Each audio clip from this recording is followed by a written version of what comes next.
Элчи нарк куржундан. Баш аягы билинбеген душмандын колу менен кыргыздардын чабышы 7 жылга созулат.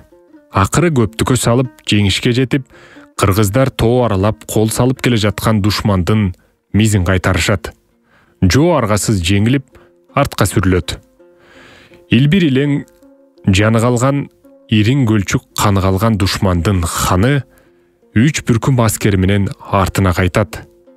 Тай үркүтөр алыда жок, таң жылытар табыда жок, кунарсыз күңүрт баскан, берекеси кеткен айылын, аргайсы үйдөн үрпөйүп үшүгөн, үймөлөктөп тамак жеп, ач карындап, шишиген элин көрүп, жаны кейт. Эптеп эки жагын жыйып, эсине келгенден кийин кеңешмендерине кайрылып, бул элдин камчы таяп карып калган чалдарында, жалга колу жаны жеткен балдарында, баккан үйрүп, баш бербеген зайыптарында көрдүк. Түбүнө жетебиз деп түгөнүп кала жаздадык. Эми элдешип жашайлы, кош аттап чабарман чаптыргыла, элчиси келсин, тосууга кам көргүлө деген өкүмүн айтат. Кабар жеткенден кийин Кыргыздын Демикей деген даанышманы кош жигит алып, турган жердин топурагынан куржунга шыкай салып, элчиликке жолго чыгат. Аземдеп жабдылган сарайдын астынан тосуп алган жан жөөкөр элчини кийирип, хандын маңдайына кастарлап салынган 6 кабат төшөктү сунуштайт. Демикей даанышман куржундун 2 көзүнө сала келген топурагын агарына алган 6 каттын үстүнө төгүп, үстүнө отурганын көргөндө делбөри түшкөн ханга карап, мен өз жеримдин топурагынын үстүндө отурам. Хан, сени менен тең ата сүйлөшөмүн дегенде, акыл айлага таң калган хан менен элчинин ортосундагы кеби тең оң жака чечилип бүткөн экен. Улуу нарыкты улап, уламышка айланган улуттун мыктыларын айта жүрөлү. Жараткан калк камына эл жерим десе, каны, жаны курман баатырларын, омокту ой уюткан мыктыларын, ыймандуу элдин ээсин насип кылсын.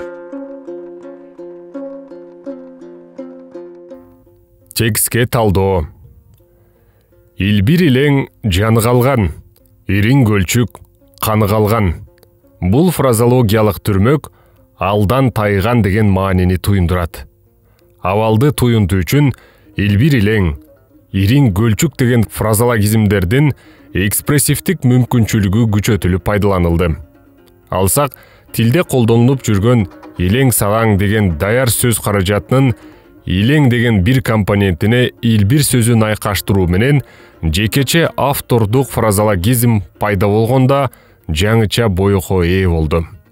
Согуш талаасында жаракат алган жоокердин дене мүчөсү тийиштүү даражада дарыланбай калгандыктан аккан кан кирдеп, алган эмес, кирдин киришинен кандын булганып калган абалын автор ириң көлчүк деген жекече автордук образдуу фразологизм менен берген. Элестетип көрөлү, ириң көлчүк. Көлчүк дегенде көз алдыга ылайлашкан, кирдеген көлчүк элестелет. Аны ириң деген сөз менен коштогондо, ого бетер булганыч суу көз алдыга тартылат. Демек, көлчүк деген сөзгө ириң сөзүн айкаштыруу менен сапат 2 эсе күчөтүлүп, эмоционалдык стилистикалык боек берип турат. 3 бүркүм аскери. Тилде сөздөр бири-бирине мааниси жагынан төп келип, айкашуусу керек. Аскердин саны, сапаты санатооч, сынатооч сөздөр менен айкашып туюнтулат. Ал эми бүркүм деген сөз суюктукка карата айтыла турган, чен өлчөмдү туюнтуучу бирдик. Суу бүркүү, бүркүү, бүрк. Этишинин кыймыл атооч формасы. Сууну бүркүү. Озго сууну толтуруп алып, үйлөгөн сыяктуу бүркүп чачат. Алаканга толтуруп бүркөт. Же болбосо кандайдыр бир технологиянын жардамы менен агызбастан бүркүп чачат. Демек, суу шарактап агызылбай, үзүл-кесил кыска чыккандыктан өлчөмү аз болот. Ал эми адамдарды бүркүүгө мүмкүн эмес. Ага карабай, аскерлердин саны 3 бүркүм деп метафоралык касиетке ээ болгон салыштыруу менен берилип, образдуу система пайда болду. Демек, аскерлердин саны өтө эле аз. Өлчөмдү туюндуруучу аз деген сөздүн ордуна 3 бүркүм деген көркөм, образдуу салыштырма фразологизм метафоралык касиетке ээ болгон эпитет катары колдонулган.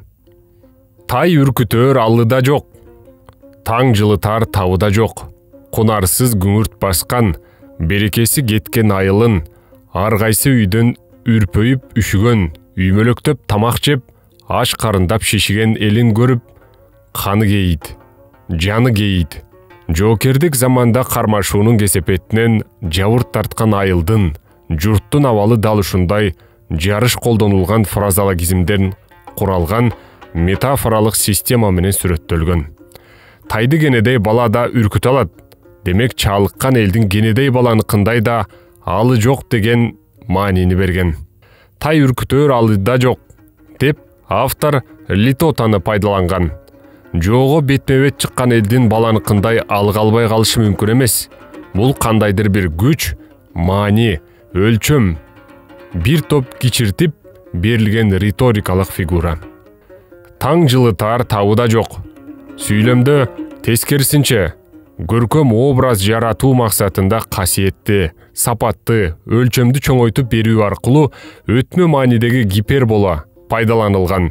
Адам таңды жылыта албайт, бирок маанайы ачык, бакубат жашоодо болсо, кышкы сууктуда эритип жиберер касиети болот деген мааниде көркөмдөлдү. Бул тексттин бүткүл турпаты биригип, бир чоң метафоралык системаны түзөт. Ал татаал аракеттерди жана идеяларды көркөмдөп берүүгө, тексттин түрдүү элементтеринин ортосундагы байланышты түзүүгө жана чыгарманын бүтүндүгүн жаратууга авторго көмөк көрсөтө турган көркөм сөз каражаты болуп саналат. Ошону менен бирге ой жүгүртүү аркылуу оңой визуалдаштырылуучу жана элестетилүүчү окуяларды, сезимдерди сүрөттөөгө мүмкүндүк берүүчү бирдик катары колдонулат. Алсак, камчы таяп карып калган чалдар, жалга колу жаңы жеткен балдар, бакан үйрүп баш бербеген зайыптар деген метафоралык түрмөк жашы те 70-80дерге барып калган карыялардын, 10-12 жаштагы балдардын жана бакандык олдун алып, өзүн коргой алган аялдардын портретин көркөмдөп тартып берип жатат.